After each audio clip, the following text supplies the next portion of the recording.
abby'sright.com and welcome. I hope you're having a wonderful day or whenever this podcast finds you. I hope you're staying healthy out there. I know it's a cold, cruel world. It looks like there's zombie apocalypse out there. When I've taken drives, it's always kind of sad to see the emptiness.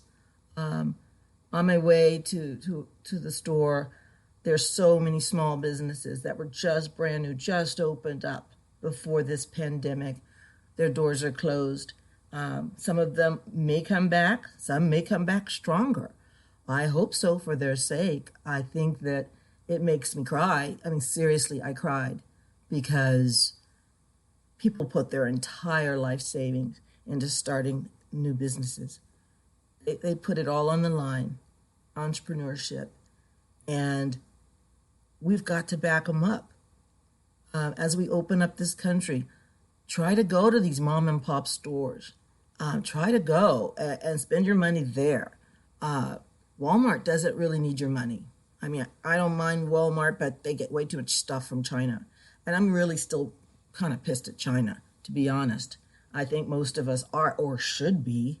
It's not the Chinese people, it's the Communist Party of China, because they lied to us.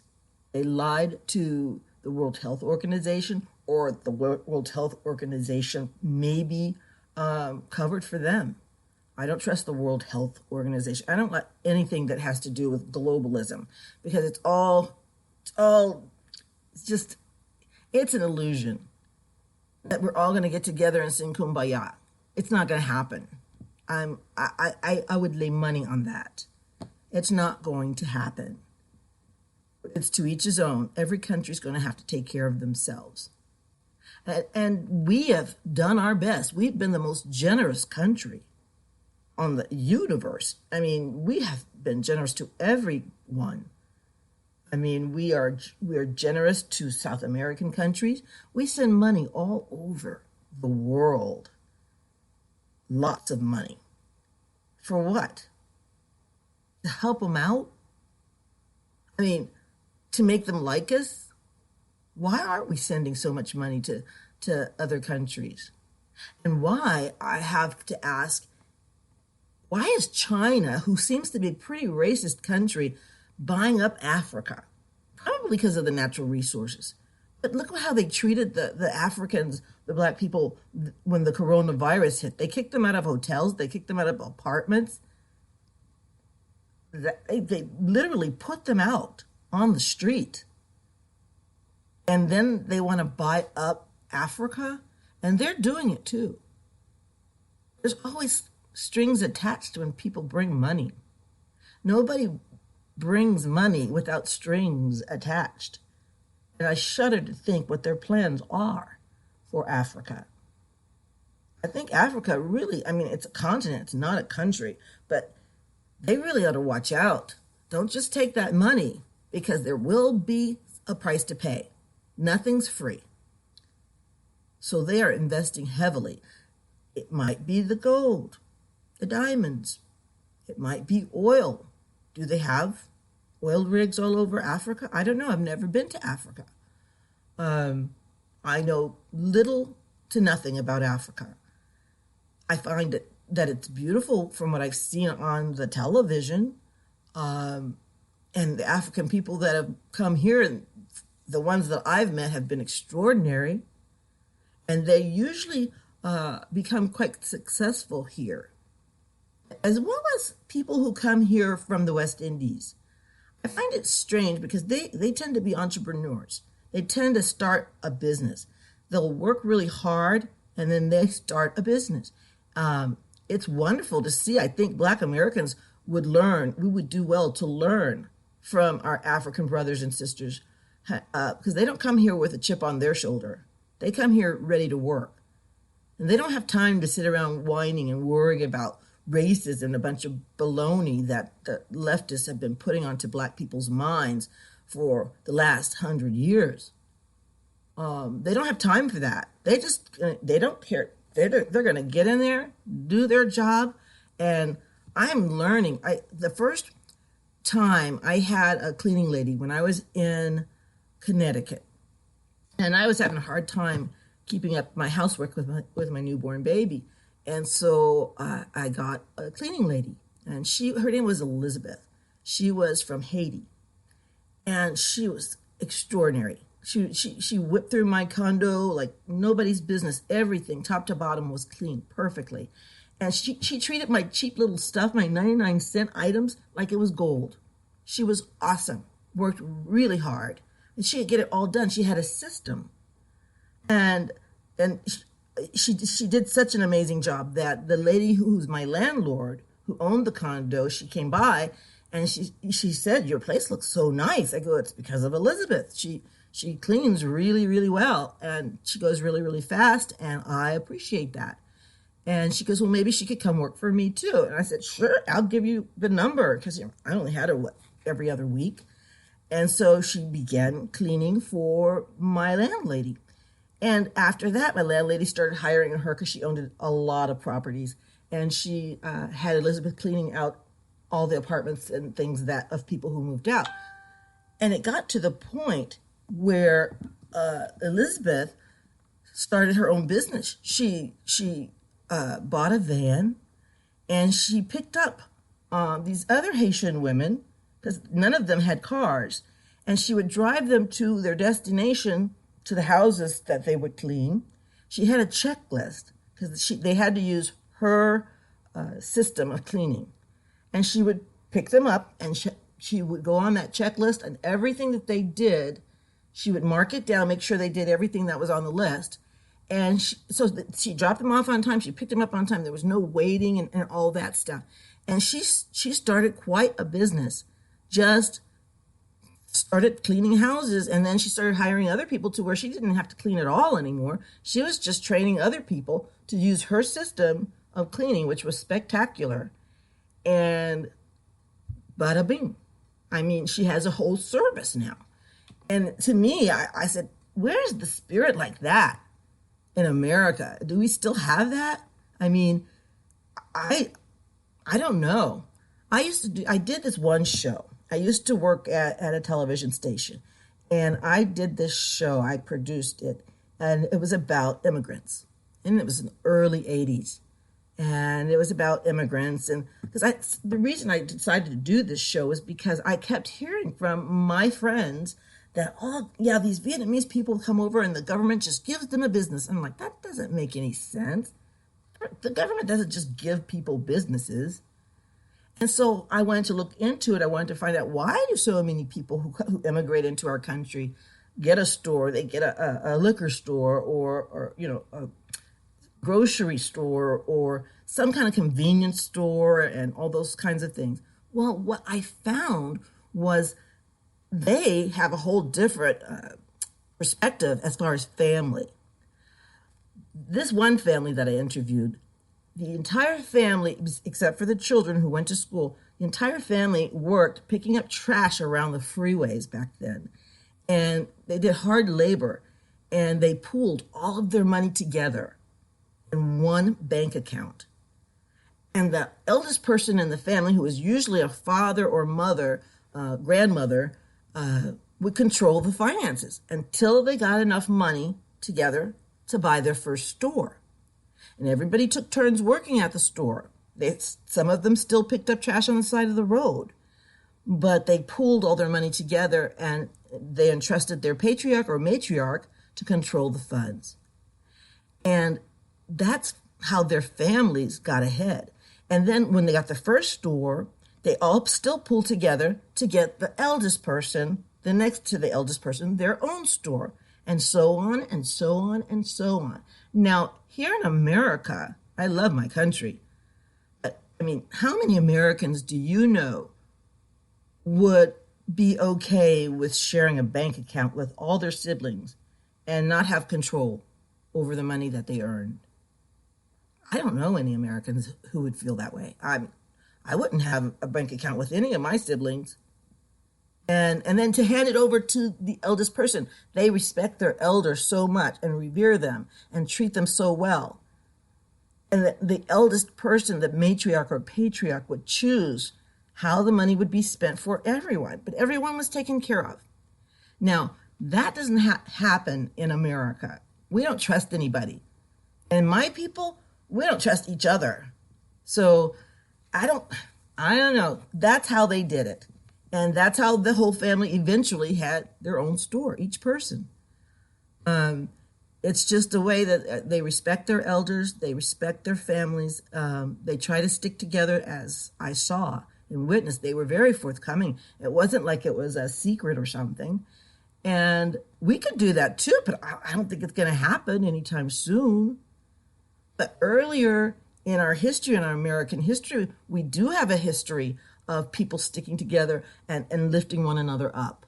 We do have that history in America. We've lost it along the way with the sexual revolution and the feminist movement, which I think those two things are diabolical.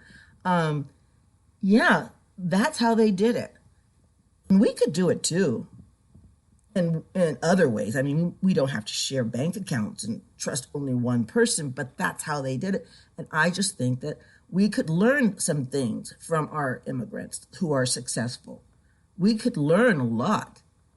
We definitely need to learn to respect our elders. I was taught that as a child. I would not. I felt like I was just going to burn in hell if I was going to disrespect a grown-up. Now, I go to the store and I can hear from the next aisle some little toddler screaming at their mother, "I want so-and-so." I'm thinking, that's a child that's never had a spanking. I can tell you that for sure. I don't advocate spanking, but I spanked. I was spanked. You know, I'm not harmed from it. I respected my father and my mother. My mother never spanked. She always made my dad spank. But what my dad would do is he'd make you wait. He'd say, "Now you go in that back room," and you'd sit in that back room and you just waited. It seemed like hours before it came back to spank you. And I think that waiting period allowed him to calm down, and probably had a cocktail or something. It allowed him to calm down. And so when he gave me my spanking, it was very serious, and he was talking to me the whole time. I'm like, and I love my father. I respect my father. And I feared my father in a healthy way. I had a healthy fear of my father, which is probably why I didn't get knocked up. Because, I mean, how would I face my father? So that is, we respect our elders. And that is something I hope comes back in style, because I'm not seeing it in some of the classrooms. I have a relative who was a teacher for a long time. I'm not going to say names or where, but she taught 6th grade. And one day, one of her students beat her up so bad she ended up having to be admitted into the hospital. That would have never happened when I was growing up. Never. But now she doesn't teach. Those kids have no respect for adults. So it's becoming almost impossible for any right-thinking person to be teachers. And those are the kind of people we need as teachers. And that's frightening. And you see some of these 6th graders now, they're bigger than me. I'm taller than me. I don't know if they're giving them hormones or what, but they are big. Children are bigger now than they were when I was growing up. But yeah, respect for elders. We need to keep it. We need to do it. I mean, you don't have to like every elder to be respectful. That's the lost art. This is Kathy of Kathy'sRight.com. I'll be right back.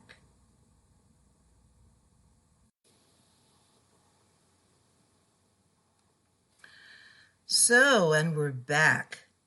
Welcome back. This is Kathy of Kathy'sRight.com, and I hope you subscribe today if you haven't already, because this is the way we do it. It takes a couple of buttons. That's all it takes. Just get that thing done. If you're on YouTube, you know where to subscribe. If you're listening to me on Spreaker, there's a button for that too. I'm glad to be here. There's so much that I'd like to talk to you about, like, for instance, this mail-in ballot push. You know, there's a bunch of geezers on TV, specifically Joy Behar. Well, she's more of a hag than a geezer. But anyways, but they really want to push for the mail-in vote. Is that not crazy? Because I don't trust it. I do not trust it. I want to, push the buttons and pull the lever or what do you have to do to vote myself in the flesh. And I don't care if I have to dress like a surgeon to go do it, but I'm going to be there in person. It's funny, the Democrats are always looking for an easier way to cheat because we all know what it is. I mean, we're all pretending, not all of us, pretending like we don't know what they're up to. But we know what they're up to. They cheat every time. That's what they do. That's their MO. So mailing in your vote is the easiest way for them to toss your vote out if they're not watched carefully. And trust and believe, I will be watching. And lucky for us, I live in a very conservative area. I'm proud to do that. I'm proud to live here. I love the state of Texas. I think that it's probably the best place in the world to live. I don't know why I ever left Texas. I don't know. I love Texas. I love the food. I love everything about it. I mean, where I live right now, it's really beautiful. I live north of Austin. And Austin is a weird place. It is kind of liberal on the inside of Austin, but still there's so much music and entertainment and there's art and there's always something going on. And there's lakes and plenty of water. So it's not like you have to go to the beach, but we have beautiful lakes here. I live right near I'm in Lago Vista, but I live right near Lake Travis, which is gorgeous. And sunsets on Lake Travis, breathtaking. They are breathtaking. I mean, there's a restaurant out here called The Oasis, and I used to go there often years ago. And when you go to this restaurant, at sunset, everybody stands up and gives a standing ovation to God for this gorgeous sunset. And they have really good nachos there, too. Boy, I think I must be hungry because I keep thinking about food. Speaking of food, what's this Stacey Abrams up to? My goodness. I mean, she's a big one. I've seen her. She's practically begging for a vice president spot. Begging. She wants it so bad she could taste it. She looks like she already ate it, but she could taste it. And it's just a little obscene, kind of, because she lost the governorship. I mean, what makes her think if she could lose her own state? I mean, really, she's going to lose nationwide. I mean, she doesn't have much of an appeal. It certainly isn't personality. It certainly isn't good looks. And I don't think intelligence is there. Just because she can put together a sentence doesn't, translate into being a good leader. Just like debate. I did debate for years. And just because you're a good debater doesn't even mean you're going to be a good leader. Because those qualities that you need to lead usually don't show themselves up until you're put in the position to lead. And that's how it's hard to find out. Like, they thought Obama was going to be such a great leader, and he was a terrible president, but he did so eloquently. He really knew how to work the room, so to speak, but he wasn't leading us into anything. He wasn't helping out in any way. He certainly didn't help his home state of Chicago. He didn't do anything for them, not as a senator or as the president. They're worse off today than they were before he was in office, and you would have thought that at least he would have helped Chicago out. And Chicago has the most strict gun rules, yet they have more shootings than anybody every week. I wonder how that's going right now. What with the pandemic?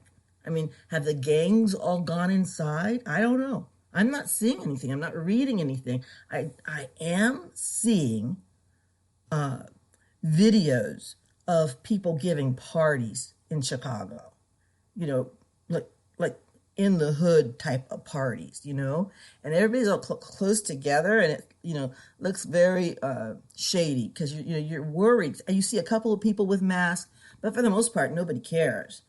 And that kind of bothered me because I was like, here we are sitting at home twiddling our thumbs for the most part, and there are people out there having a party. So I don't know. They say, these were Black people, and they say that this coronavirus is hitting the Black community at a higher rate as far as death. But they don't say it could have something to do with your diet, that the fact that so many of us have hypertension related to our diet and diabetes related to our diet and lifestyles related to our diet. So rather than, they have to racialize everything. Everything is about race with those people. I'm not kidding. The Democrats, everything's about race. If it's not about race, they're going to add a racial element to it. You could be talking about sock it to me cake. Oh, that's a racist cake.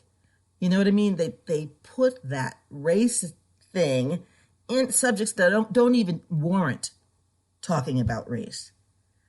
To have them think this whole country is just full of a bunch of racist people, and nothing could be further from the truth. Most of this country is full of nice people. And relatively speaking, the people that I have found or run into that seem to be the most racist have been the liberals. They're always the ones, making a big fit about stuff. And I can tell when I'm being used. For instance, there was an episode when I was meeting a group of ladies for the first time, and, I couldn't join in. And this lady stood up and said that they were being racist, and why were they not letting me be a part of this group? And it had nothing to do with it. It had to do with the fact that I hadn't paid my fee yet.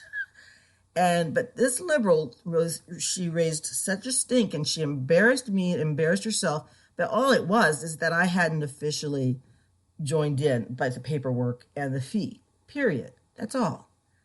She turned it into race. And I was the little, pet project of the liberal, and I hated that position.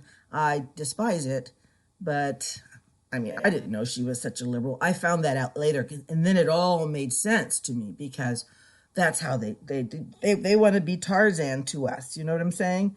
We can't think for ourselves because we need a liberal to come in here, let alone it has to be a white liberal that's going to come in and fix everything for us. I don't need anybody to fix anything for me. I'm not a feminist. I'm a Cathyist. Everybody should be what they are. Be an advocate for yourself. Be an advocate for your children. Be an advocate for your elderly parent. Be an advocate for someone. But no, the last thing any black person in this country needs is another favor from another liberal, because everything they touch, they destroy. Black families, the prison system, neighborhoods. You want a ghetto? You get a liberal to run any city for any amount of time. It's going to eventually become a ghetto. It has nothing to do with black people living there. It has to do with who's running the city. And that's what I've seen. I'm an old lady. I'm not really old. I'm a very youthful 58 years old. I'm a very youthful 58-year-old woman. And I'm well preserved. I have to say so myself. Because I've seen some people, and I'm like, gosh, I've seen, people that are my age. And I'm like, wow, that's a hard 58. And you have to wonder, did they have a really rough life? Because that could be it, or so maybe they did excessive drinking or something, which that could be it. But I think it's a lot of genetics, because I have really good genes. My father and mother have great skin. So I got really lucky. I got really blessed to have the parents that I did. My father, smartest, wisest person I've ever met. And he taught me to think for myself. I remember, him and my mom both, they would say things like, so if so-and-so jumps off a cliff, are you going to jump off a cliff too? And I'm like, no. Right. Because you got to think this out. Just because everybody's doing it doesn't make it right. So I'm not jumping off any cliff for any one of these liberal projects. Because that's what black people really have become for the left. It was a pet project. Look where they live. They put us in projects. They call it a project, And guess what they give us? Programs. We got a program for this and a program for that. All of those things create poverty. They're saying they're helping the poor, but what they were doing was creating a generational dependence. That's what I meant to say. A generational dependence upon government to fix everything. And it's not government's job. The government's job is to protect our country, meaning our borders, from enemies, and maintain an infrastructure like our freeways and things like that. That's their job. It was never to dole out money to us. They can print it, but not dole it out. But now people are going to be so used to it. In some of these situations, they've set it up to where people will be making more money by not working than by working. What's that going to do? I think that's going to warp a lot of minds and create a lot of really lazy people. And just what the world needs is more lazy people. I prefer hardworking people. I prefer somebody have a job. It doesn't matter how important the job is. It's important to the human being that they can sustain themselves. It's important for your character. It's important for your growth. It's important for your humanity. If you're not willing to work up a sweat, then maybe you don't deserve to eat. I'm just saying. Even myself, I was a housewife for many years. I had my bouts where I went out and became a realtor for a while, and I had a few jobs here and there. But for the most part, I was a housewife. And trust and believe, I was a housewife extraordinaire. No, I wasn't. But I'm a clean freak, so it was a lot of work for me. But I took it very seriously, just like I took raising my children seriously. Nowadays, however, it seems as though people are raising children like it's an experiment rather than, this is a real child, a life. And what I'm seeing out of Hollywood is they're bragging about, oh, my child wants to be, like a boy wants to be a girl or the girl wants to be a boy. Who cares if they want what they want at 6 years old? You tell them at 6 years old, mommy and daddy have control over what you eat. So if that's the case, then no, you're not going to get no hormones. You're not going to get some crazy thing going on with a doctor. Have you heard about these kids in Hollywood? How they're like, I think Brad's and Angelina Jolie's child. I don't even know if it's a boy or a girl. I can't even tell anymore. But they're allowing them to be whatever it's in their head to be.